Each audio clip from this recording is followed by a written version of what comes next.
baseball position start, or our lateral start. So if I'm going towards second base or just a yardage, it doesn't necessarily have to be for baseball players here. I am going to, if I'm going straight towards the camera, I am going to have this foot back a little bit. So we're going to go mid-stance, come out here, so that's the direction I'm going in. So if I was on this line here, the line will be right down the middle of my foot, and then my right toe is going to be around the edge of that line. So that's the position I'm going this direction, so this foot's going to be in front just a hair. So from my stance, I'm going to drive out going towards my right, and when I do that, a lot of people have called this a false step. That's actually what we would call a directional step. So I don't want this foot to come all the way back here, but in order to get over your front side, it's going to take too long for that leg to push if we just keep that leg grounded and wait till we get over that front side. So we're here.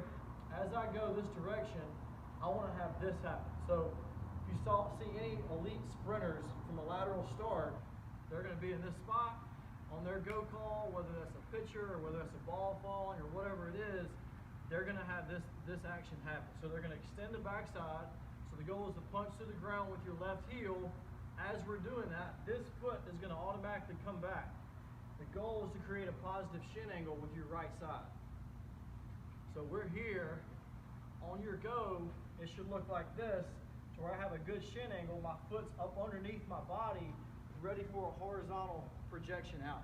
So we coach our athletes up a lot with hip projection. We're trying to drive our hips forward, meaning I don't want your hips to be back and you to end up starting like this, just like we're doing a wall run. So if I'm doing a wall run here, I have a straight line from my hips, from my heels, hips, shoulder as we sprint out. That same thought process is what I want here as we sprint. So my first move is not there. My first move is project my hips forward with a directional step to get me driving out.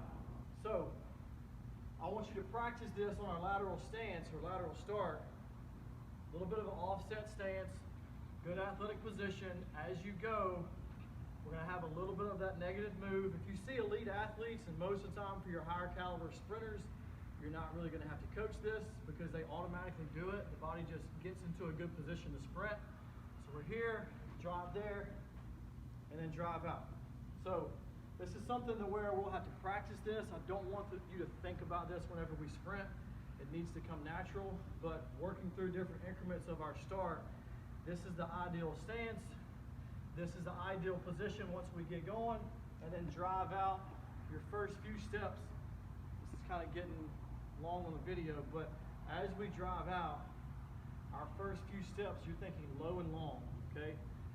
So low action to the ground, meaning I don't have to get standing up and my knee drive doesn't have to be elevated and my body is up.